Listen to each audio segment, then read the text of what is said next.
It wasn't too long after I was married and I had been out of the house for a reasonable number of years that on one of my phone calls to my father, I asked him if I could possibly move back if I promised to always take out the garbage and to always take off my play clothes.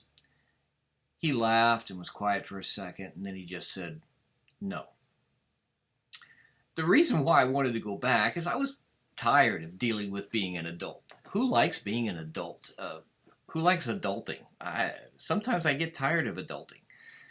But it's interesting that being an adult means that you have to deal with adult things. And many of the adult things in our life are the fact that we have to face the fact that we have to discipline ourselves. We have to go to bed at a certain time. We have to make sure we eat properly. We have to make sure we care for our bodies. And we have to go to work so that we can make money to be able to pay for someplace to live. That's all the wonderful world of being an adult.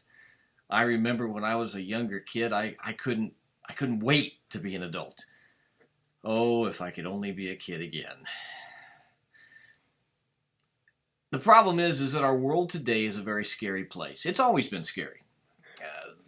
We always have lived with the fears of the unknown, whether it's an asteroid traveling through space and hitting the Earth, or whether it's cancer, whether it's growing old and the fear of forgetting, or the fear of not being able to do what we used to be able to do. As you become an adult, your brain remembers all the things that you used to be able to do, and your body sometimes calls you up short and says, not on my watch. What we are facing now is scary. There's many people in our church, people that I love absolutely dearly, that have been laid off or that are fearing to be laid off. Many is a strong word. There's some. But I do know many people that have been laid off and others that are certain that that is going to happen. We went from running down the road at 100 miles an hour to almost dead stop. And we worry about the economy, and we worry about what will this coronavirus, what will it do to us if we get it? Will we be able to survive it? Are we worried? I'm high risk, chronic, insulin-dependent diabetic. I probably should worry, but it won't do any good. It just will end up making my days a little less fun. Because I would like to be able to trust somebody. That was the whole point of me wanting to go back home. When I was at home, I would open the door to the refrigerator and food was always magically there. I don't know how it got there. I just opened up the refrigerator and it was always there. I always had orange juice. I always had milk. I always had plenty of Wheaties. Always had plenty of toast. Everything was always there. There was always meat in the freezer. It was always there. Now, I had no idea how it got there as a child. I just opened it up and it magically appeared. And it was really nice to be able to know that I didn't have to worry about anything in reality. All of us have different things we face as children that bug us or bother us or worry us.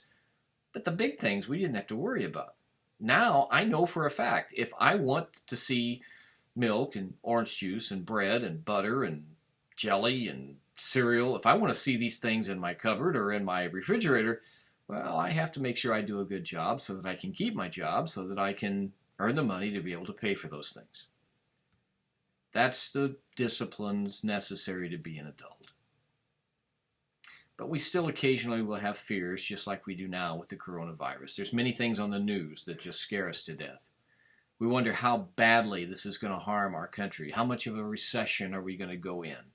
How is it going to affect our retirement plans? Now, for me, I'm going to work for a reasonable number of years, and I just have to trust that it's going to recover. Some people were thinking about retiring quite soon, and they're looking at this as, how can they recover? But see, if you know Jesus Christ as your Lord and Savior, if you are a new creation, according to Paul, then you have a relationship with your Heavenly Father that will make sure you always have everything you need. Being afraid of the unknown is not a new thing. In Psalm 121, it's called a Song of Ascents. Many of the commentaries believe that these were psalms that were sung. They were all songs. They were psalms that were sung as they climbed up to Jerusalem for their various holy days, and especially Yom Kippur, the high holy day that was every year in our month of October. And they would sing all of these songs. But Psalm 121 is interesting. The very first verse says this: I lift up my eyes to the hills. From where does my help come? But then the rest of the psalm answers it. Now listen. My help comes from the Lord, who made heaven and earth. He will not let your foot be moved. He who keeps you will not slumber. Behold, he who keeps Israel will neither slumber nor sleep. The Lord is your keeper. The Lord is your shade on your right hand. The sun shall not strike you by day, nor the moon by night. The Lord will keep you from all evil, for he will keep your life. The Lord will keep your going out and your coming in from this time forth and forevermore. Those of us who know Jesus Christ, we have been given, I've mentioned before, faith. We have to use it. We have to be faithing. And through this relationship where we trust, we have faith in God, we can know that God has our lives. Now, are we going to go through difficulties? Yes. The Christian life does not promise us that we will not suffer or we will never face difficulties. In fact, I don't know of any gym out there. If you go there to exercise and get into shape, you're not going to be pulling up a bar that's got potato chip bags on either end. You're going to pick up heavy weights in order to grow muscle and to get in shape. Well, the sufferings and the difficulties that we face in our lives as believers in Jesus Christ, those are the exercises for us. And they are exercises specifically prepared by God, who made us, and he knows exactly how we're engineered, so he's not going to put us through something that we cannot handle. Now, I realize that there's some technical theologians that say, oh no, it doesn't promise that, but yet it does. Because, see, we know that it says right here, the Lord will keep your going out and your coming in from this time forth and forevermore. We're not made for this time. We're made for eternity. And when we finally understand that, then this is inconvenient. These are the exercises that may make your muscles sore. Your lungs may get out of breath. You probably are going to perspire, and then you're going to lay on your bed at night and whine because you ache and you hurt. But in the long run, you're going to be stronger. Of course, that also means that God could be very well preparing us for things in the future that we don't know about. Say, oh man, I don't want to go through this because then that means that there could be something even worse in the future. There's something that unique to Christianity, and it's called grace. God gives us what we don't deserve. In mercy, he doesn't give us what we do deserve. And because we're always promised to have grace, because Jesus Christ himself has promised to never leave us nor forsake us, and because right here the psalmist says the Lord will keep your going out and your coming in from this time forth and forevermore, this time that we're in is going to pass. If you're concerned about your job, let God know.